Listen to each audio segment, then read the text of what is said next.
It's probably going to be the Huey P Long Bridge.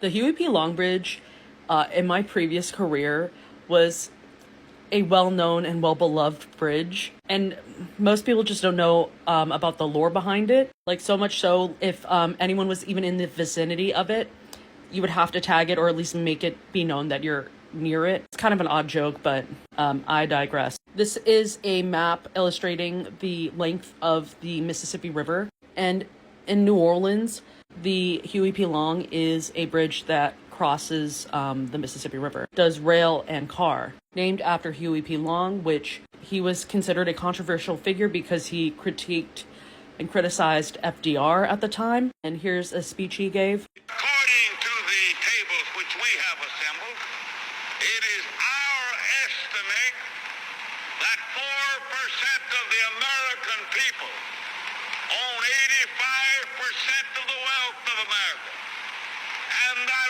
over 70% of the people of America don't own enough to pay the debts that they owe. Pro investing back into the communities.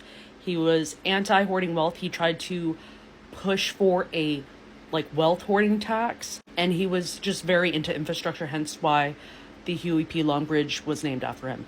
He would be unalived, but the person who unalived him was unalive, so there really wasn't any question as to how or why he was unalived, unfortunately. But another fact of the Huey P Long, especially if you spent time on the Mississippi River, in the Nautical Rules of the Road book by the Department of Homeland Security, which breaks down things such as vessel navigation rules, as well as specific lights that ships are supposed to have. The Huey P Long Bridge itself has a special exception, which if you're towing, which this is pushing ahead, or if you're towing alongside, you don't drive with headlights on. In this diagram, you have the tail lights or the towing lights, the headlights and side lights.